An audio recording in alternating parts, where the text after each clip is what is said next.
Assalamualaikum warahmatullahi wabarakatuh.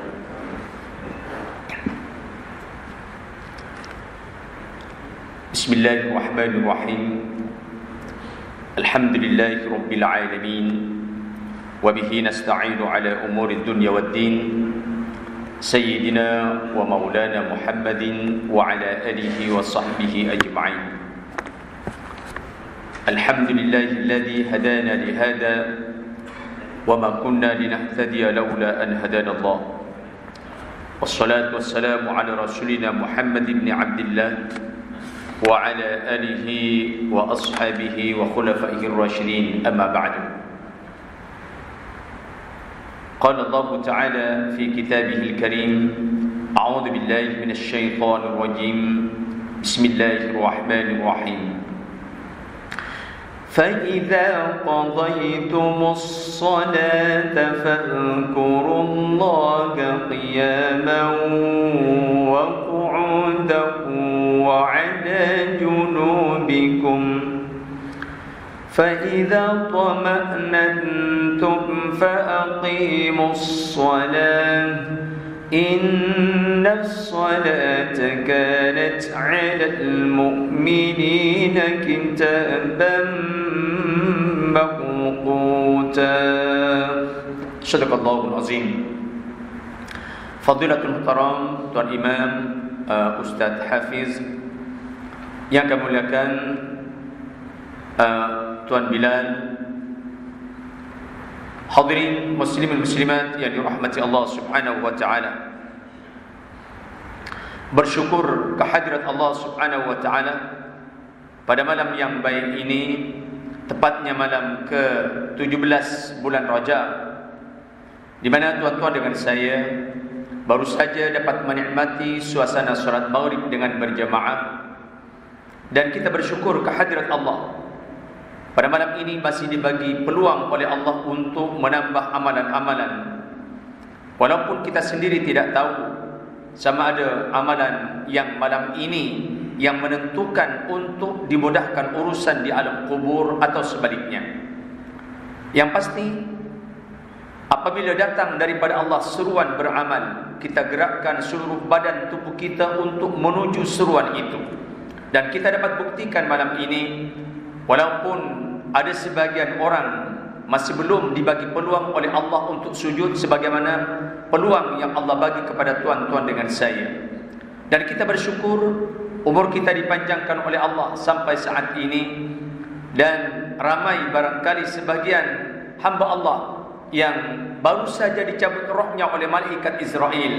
Tentu bagi mereka sudah tidak ada ruang dan peluang untuk beramal, melainkan ihsan daripada orang-orang yang hidup, ataupun barangkali dia mewakafkan sesuatu yang dimana amalnya akan berterusan selagi wakaf itu digunakan oleh orang yang hidup.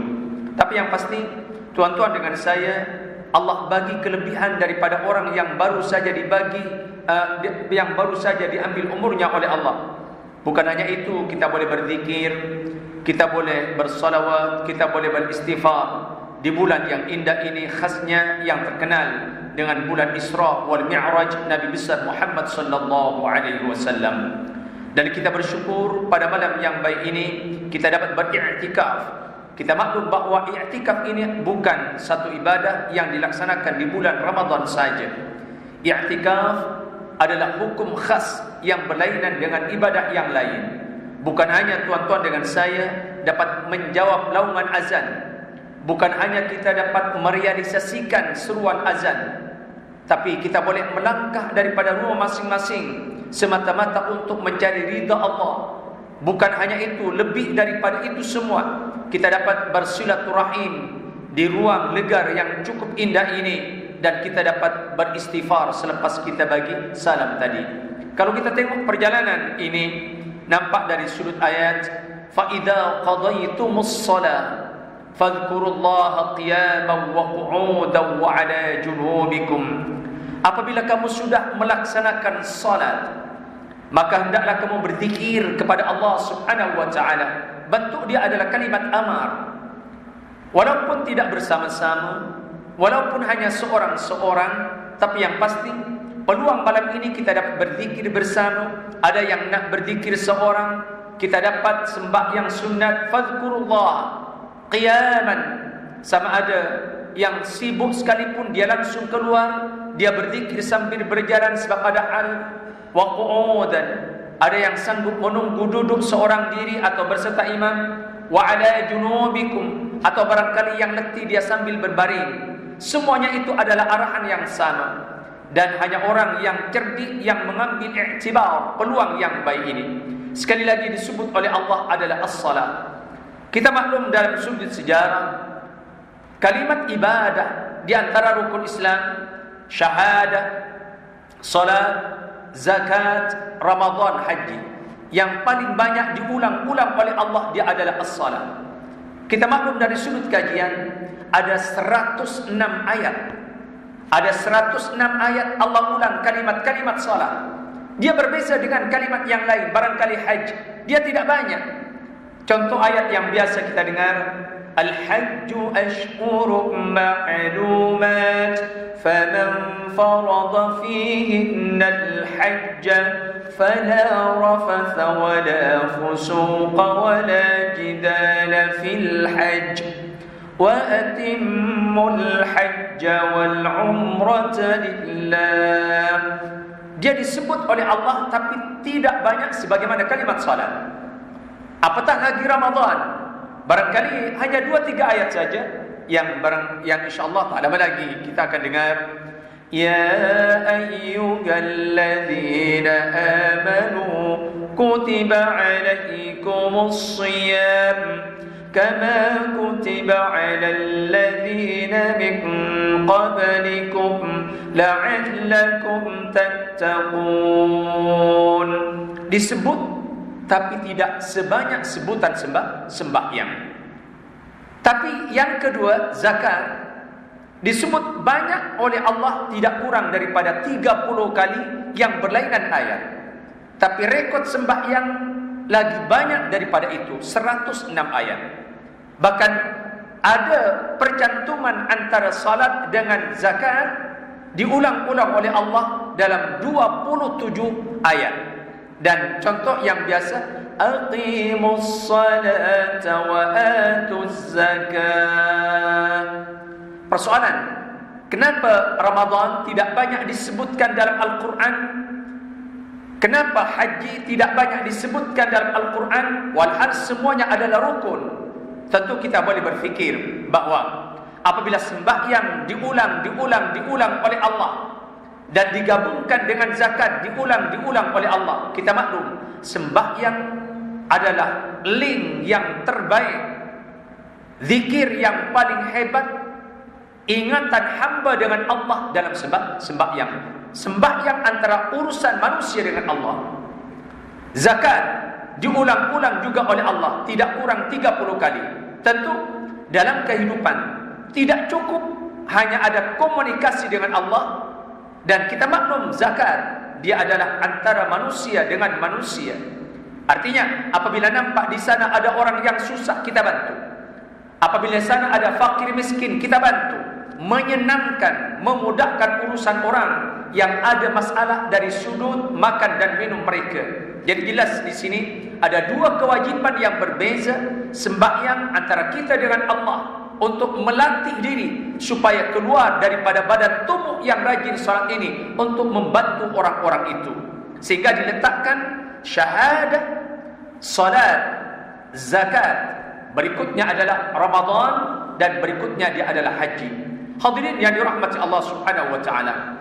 Persoalan yang agak menarik sekali kalau kita kaji dari sudut kajian, adakah benar kewajiban sembahyang itu diwajibkan 1 tahun sebelum Rasulullah sallallahu alaihi wasallam berhijrah ke Madinah? Semua ulama sepakat dan tidak ada perbezaan pendapat bahawa kewajiban sembahyang ini adalah diwajibkan pada malam Isra wal Mi'raj Nabi besar Muhammad sallallahu alaihi wasallam. Akan tapi ada sebagian pandangan bila kewajiban itu, adakah benar 1 tahun sebelum Nabi hijrah ke Madinah atau lebih daripada itu. Dan kita tahu bahwa kewajiban zakat Allah wajibkan di Madinah tahun kedua hijrah. Allah wajibkan Ramadan tahun kedua hijrah di Madinah. Begitu juga haji, begitu juga yang lain. Tapi sembahyang awal-awal Allah wajibkan tatkala Nabi belum lagi ke Madinah. Ada sebagian pandangan dari sudut ini, khamsi sinin alal masyhur baina ahli sirah.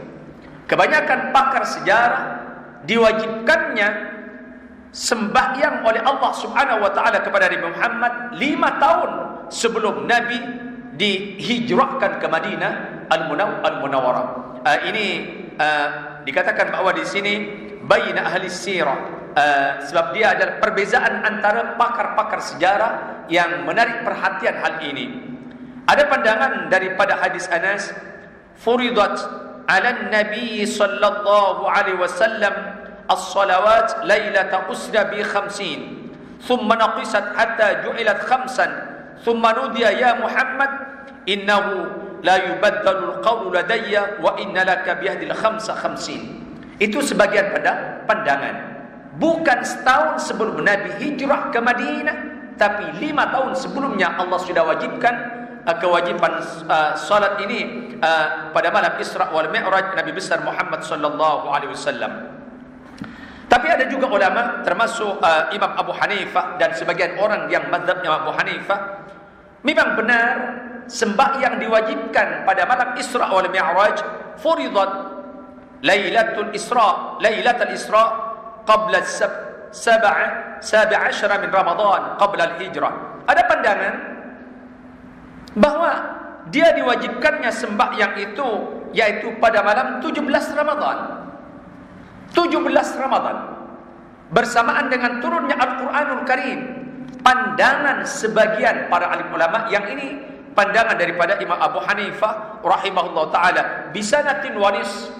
Bisanatin wanis artinya setahun setengah sebelum Nabi dihijrahkan ke Madinah Al-Munawwarah. Walaupun dikatakan Imam Al-Hafiz Ibn Hajar Al-Asqalani, yaitu yang mengarang kitab Fathul Bari, beliau menegaskan bahwa bi annahu lailatas sabi wal 20 min Rajab, diwajibkannya sembahyang yaitu malam ke-27 bulan Rajab yang terkenal dengan istilah Isra wal Mi'raj Nabi besar Muhammad sallallahu alaihi wasallam. Mungkin bagi saya dengan tuan-tuan asing, dan ini adalah pendapat Ahlul Amsar, sebagian pendapat saja.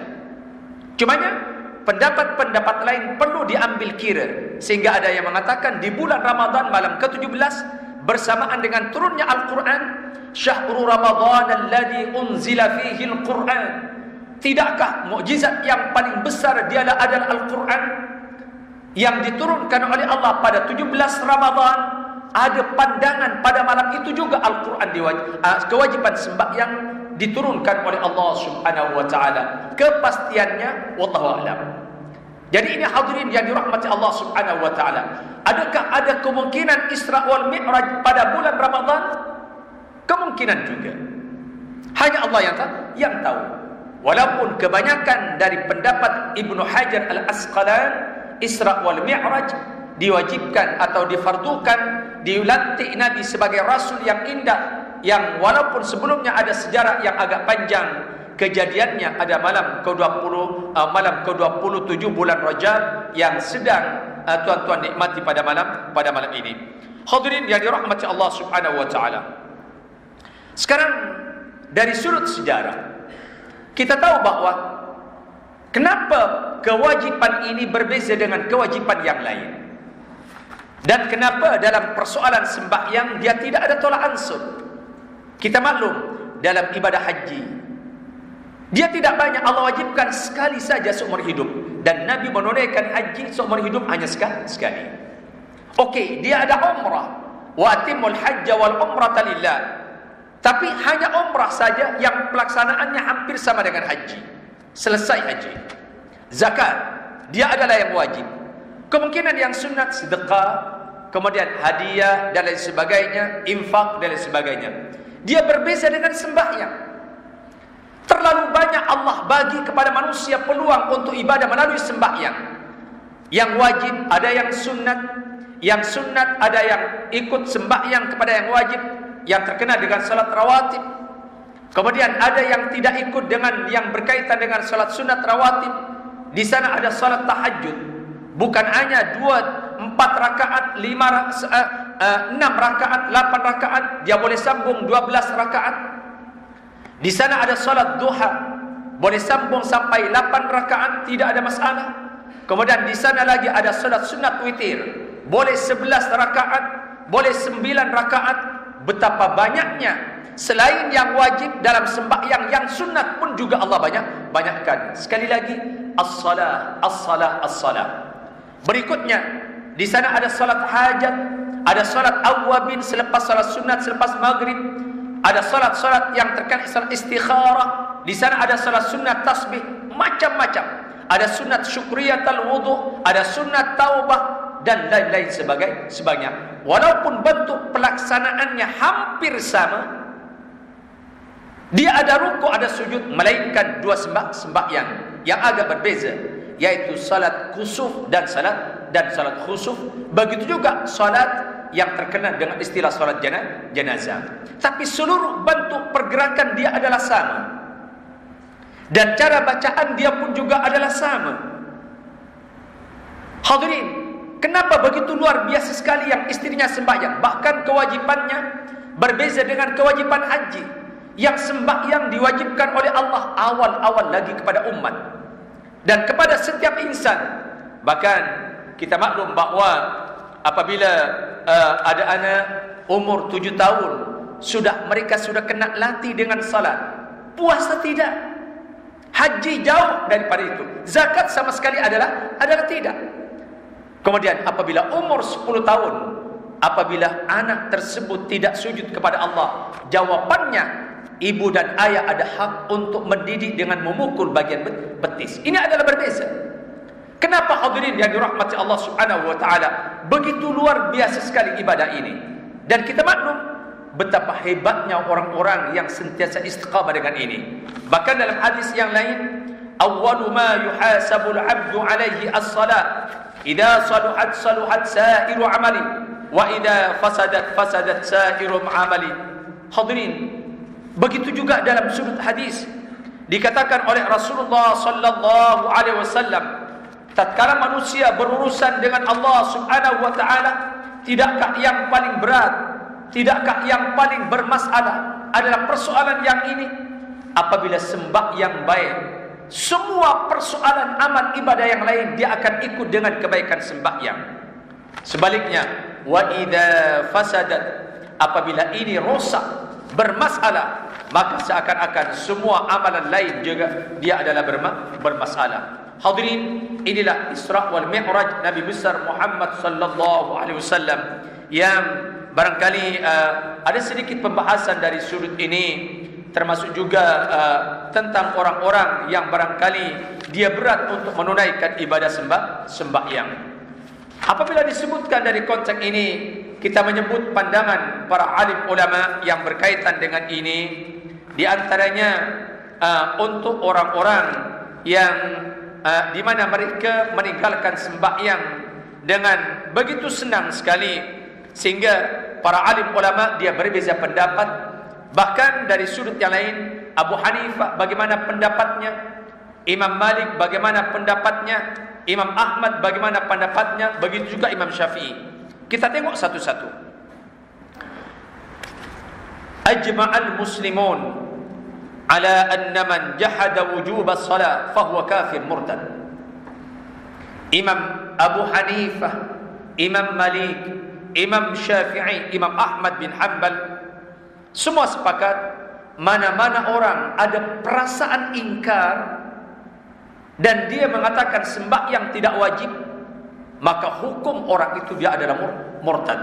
Na'udzubillah, thumma na'udzubillah.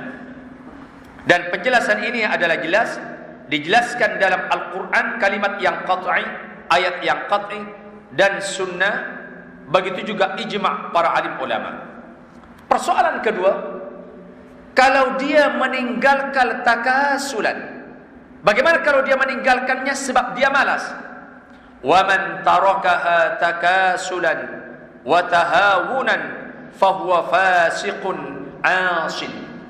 Sesiapa meninggalkan sembahyang dia sebab malas atau mempermain-mainkan dengan kewajiban yang Allah wajibkan, maka hukum orang itu fahuwa fasiqun 'asin. Dia adalah muslim yang fasik, yang bermaksiat kepada Allah Subhanahu wa taala, melainkan illa ayyakuna qariba ahdin bil Islam, melainkan orang itu baru masuk Islam, dia terlepas daripada hukum itu. Aw lam yukhab al muslimin muddatan yablughu fiha wujubus salat, atau orang itu tak bercampur dengan orang ramai sementara dia belum mengenal hukum hakam sembahyang. Itu satu. Yang kedua, adakah orang yang meninggalkan mereka akan lepas? Dikatakan wa tarkus shalah mujibun lil uqubah al ukhrawiyyah wad dunyawiyyah. Orang-orang yang meninggalkan sembahyang, Allah akan azab di dunia dan di akhirat. Ammal ukhrawiyah, adapun hukuman di akhirat dia adalah jelas. Ada satu ayat, ma salakakum fi saqar qalu lam nakum minal musallin. Surat Al-Mudaththir, surah ke-73, 74, ayat 42, 43. Tidakkah orang-orang di neraka Allah Subhanahu wa taala dia adalah muslim, tapi oleh Allah dihumban ke neraka saqar. Ma salakakum fi saqar, apa yang menyebabkan kamu dihumban ke neraka saqar? Qalu, jawapan mereka jelas. Qalu, bentuk dia adalah bukan mufrad, bentuk dia adalah bukan tasniyah, artinya ramai, terlalu banyak orang-orang yang macam itu. Qalu, dia muslim, iya dia muslim. Dia bersyahadah, iya dia bersyahadah. Adakah dia menunaikan ibadah zakat? Kemungkinan besar.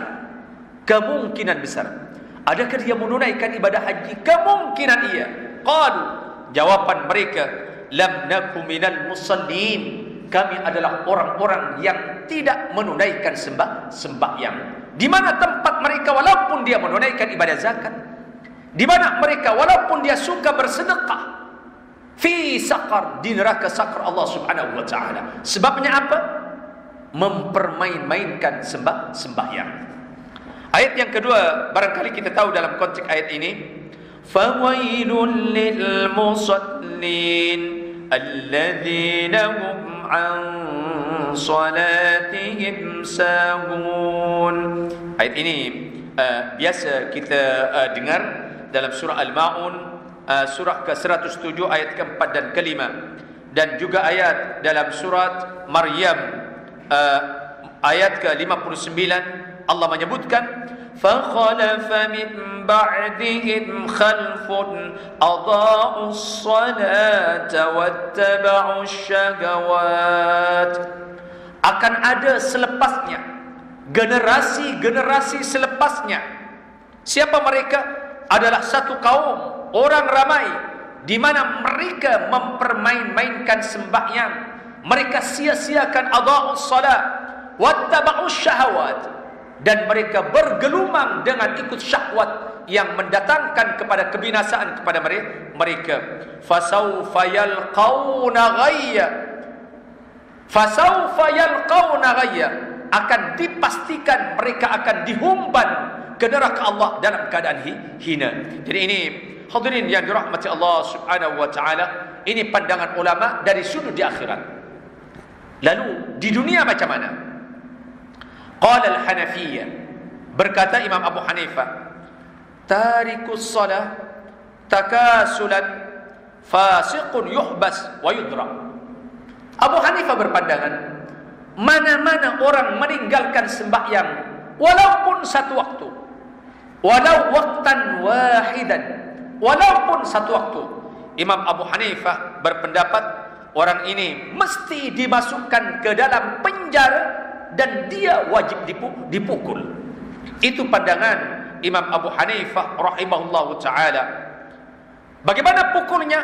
Darban syadidan hatta yasila min huddam. pukulan yang kuat sampai mengeluarkan darah. Dah dimasukkan ke penjara, dia mesti dipukul dengan pukulan yang kuat sampai mengalirkan darah. Itu saja yang boleh digunakan pakai, kata Abu Hanifah, bagi orang yang meninggalkan sembahyang sebab dia adalah malas. Hatta yusalliya wa yatub. Berapa lama dia di penjara? Berapa lama dia akan dipukul? Sampai dia sembahyang dan sampai dia bertaubat.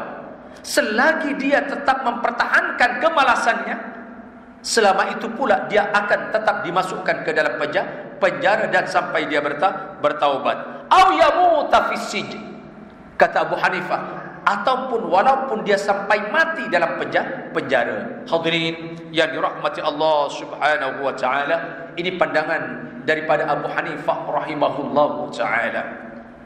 Agak berat dan memang betul-betul berat. Bagaimana dengan puasa? Begitu juga tariku saumi Ramadan. Pandangan Abu Hanifah, sama juga orang yang meninggalkan puasa di bulan Ramadan walaupun sehari bagi mereka, melainkan orang-orang yang uzur syar'i. Jadi bagi orang yang tidak ada uzur syar'i, mereka tinggalkan satu hari, jawaban azab yang mesti terkena hukuman kepada mereka di dunia. Pandangan Abu Hanifah, dia adalah sama. Bolehkah dia dibunuh? Tak boleh, sebab dia adalah muslim. Bolehkah langsung dihukum rajam? Tak boleh. Cumanya cara pelaksanaan hukuman di dunia, kata Abu Hanifah rahimahullahu ta'ala, adalah sebagaimana keterangan tadi. Kemudian apabila dia meninggal, adakah orang itu kena disembahyangkan macam biasa? Abu Hanifah mengatakan bahawa yang meninggal sebab dipukul dalam penjara, sebab meninggalkan satu waktu, maka dia tetap muslim. Artinya dia kena dimandikan sebagaimana muslim yang lain, dia kena dikafankan sebagaimana muslim yang lain, kemudian dia kena disembahyangkan sebagaimana muslim yang lain, dan dikuburkan sebagaimana muslim yang lain. Sebab bukan hukuman dia kena dihukum rajam ataupun dihukum hudud yang lain. Hadirin, ini pandangan yang diberikan oleh Imam Abu Hanifah rahimahullah ta'ala. Lalu bagaimana pandangan imam lain, termasuk Imam Malik, Imam Ahmad dan Imam Syafi'i? Qala tarikus salat bila udhrin walau taraka salatan wahidah yustatab thalathata ayyam kal murtad. Dia agak berbeza. Mana yang ini mungkin lagi dahsyat? Kata Imam Malik, kata Imam Ahmad bin Hanbal, begitu juga Imam Syafi'i, apabila orang meninggalkan sembahyang walau waqtan wahidan, walaupun satu waktu, maka orang ini kena, kalau bahasa sekarang adalah kena dibagi nasihat, disuruh bertaubat, tapi dibagi masa 3 hari saja. Thalathata ayyam, 3 hari saja. Kalau dibagi counseling, dibagi nasihat oleh imam atau ayah atau siapa, mencukupi 3 hari saja. Apabila dah masuk hari keempat, dia tetap degil dengan pendiriannya dan dia malas menunaikan sembahyang, wa illa qutil illam yatub, maka orang semacam ini yang meninggalkan sembahyang walaupun sekali, setelah dibagi nasihat lebih daripada 3 hari, hari keempat qutil, maka dia kena dihukum bunuh. Artinya hadirin, betapa beratnya ini, betapa syadidnya para alim ulama dalam memberikan keputusan yang begitu hebat ini. Nampaknya Abu Hanifah dia agak ringan, tapi Imam Syafi'i, Imam Malik, begitu juga Imam Abu Hanifah, wa yuqtal indal Malikiyah wasy-Syafi'iyyah, orang yang semacam ini kena hukum bunuh. Barangkali ini agak penting, sebabnya ada satu hadis yang begitu hebat sekali yang diriwayat oleh Abu Hurairah radhiyallahu anhu. Beliau mengatakan bahawa apabila seorang jenazah dimasukkan ke liang lahat, memang benar ada pertanyaan, man rabbuka, siapa Tuhanmu? Wa man nabiyyuka, siapa nabimu? Wa ma imamuka, siapa imammu? Wa ma dinuka, apa agamamu? Ini baru di alam kubur. Tapi yaumul hisab, tatkala mereka masuk dalam mahkamah Allah di padang mahsyar, dia namanya berbeza. Namanya yaumul hisab. Yang mula-mula disoal oleh Allah. Fa inna awwala ma yuhasabu bil 'abdu yaumal qiyamah as-salatul maktubah.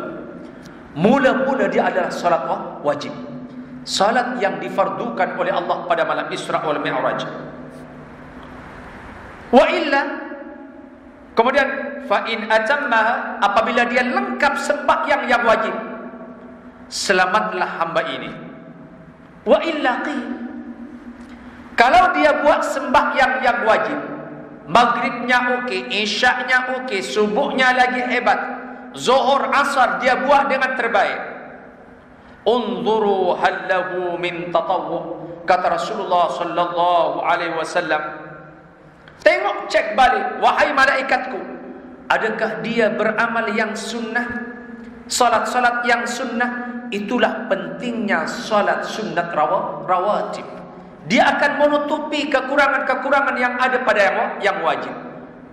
Allah kata unzuru, sila tengok, hal lahu min tatawwu, adakah hamba ini menyelesaikan, menunaikan yang sunnah. Ukmilat al-faridah min tatawwu'ihi, apabila sedikit ada cacat dalam sembahyang wajibnya, barangkali bacaannya, barangkali aminnya, barangkali khusyuknya, barangkali rukun dan syaratnya. Qala Rasulullah sallallahu alaihi wasallam, ukmilat bitatawwu, maka kekurangan dalam sembahyang wajib dia akan ditutup oleh sembahyang yang dia buat dalam sembahyang sunat. Itulah tugas yang sunat, adalah untuk melengkapi kecacatan dalam sembahyang yang wajib. Kemudian thumma yuf'al bisairil a'mal al-mafruḍah mithla dhalik fala yukfar bi tarki shalah li'anna al-kufra bil i'tiqad wa i'tiqaduhu sahih wa yakfuru in taraka ja'idan wujubaha. Sebab pendapat yang imam yang lain ini sama dengan Imam Abu Hanifah rahimahullahu ta'ala, orang tersebut dia tetap muslim dan dia bukan kafir. Sebab apa? Sebab dia masih menunaikan sembahyang, walaupun cara sembahyangnya dia macam tadi. Dari sudut hukuman berbeza, tapi dalam memutuskan hukuman adakah dia kafir atau tidak, dia tetap dia adalah muslim. Pendapat ini digunakan pakai dalam satu hadis di mana para imam-imam ini tetap mengatakan, mempertahankan dia tetap muslim. Ada pandangan dari sudut hadis lain bahawa wa inni amil ila ar-ra'yil awwal wa huwa al-hukmu bi'adami kufri tariki salat lil adillatil katsirah al-qati'ah bida'am wa khuludil muslim fi an-nar ba'da nutq bi asyhadatan. Kata pengarang kitab ini bahawa pendapat ini lagi hebat, lagi tepat. Sebab mana-mana muslim dan dia sudah bersyahadah dan dia ahli la ilaha illallah, orang ini tidak akan pernah kekal di neraka Allah Subhanahu wa taala. Ini berpandukan hadis, man qala la ilaha illallah wa kafara bima yu'bad min dunillah hurrima maluhu wa damuhu wa hisabuhu 'ala Allah. Mana-mana orang muslim dan dia ahli syahadah dan la ilaha illallah, walaupun banyak cacat dalam kehidupannya, kewajibannya, dikatakan orang ini masih dijaga maruah harta dan darahnya, artinya tidak boleh dibunuh, dan hisabnya kembalikan kepada Allah. Dan hadis lain Nabi menyebutkan, wa qala alaihi salatu wassalam, yukhraju minan nar man qala la ilaha illallah, akan tetap dikeluarkan dari api neraka Allah selagi dia adalah ahli la ilaha illallah. Jadi muslim yang meninggalkan sembahyang tadi, dia tetap muslim dan dia tetap tidak kafir. Wa fi qalbihi waznu sya'iratin min khubzin, walaupun dalam hatinya masih ada seketul, sekecil dari kalimat iman dan la ilaha illallah. Wa yukhraju minan nar man qala la ilaha illallah. Hadis ini tuan-tuan dari sudut kedudukan akhrajahu Muslim, akhrajahu Bukhari. Jadi 4 mazhab ini pendapat dia sama, bahwa dia tetap muslim walaupun meninggalkan sembahyang. Okey.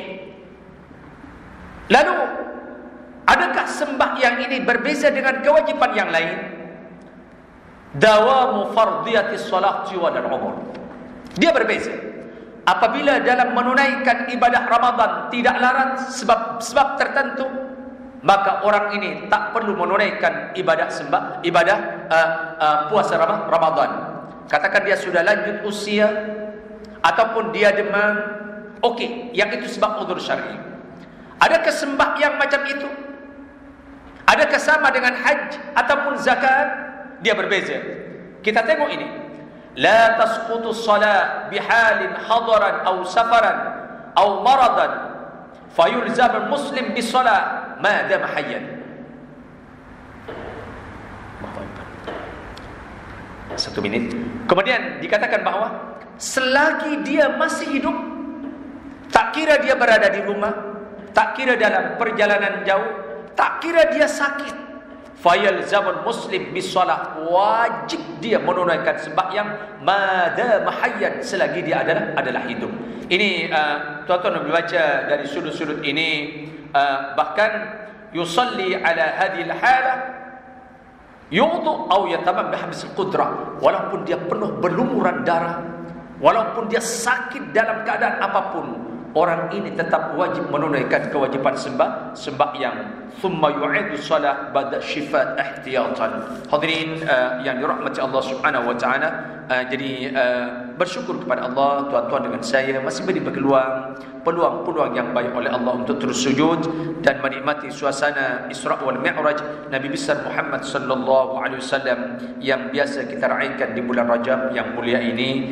Dan alhamdulillah, insyaallah lagi 15 hari lagi kita akan memasuki bulan Sya'ban, dan seterusnya akan menikmati bulan Ramadan yang disebutkan Ramadan Al-Mubarak.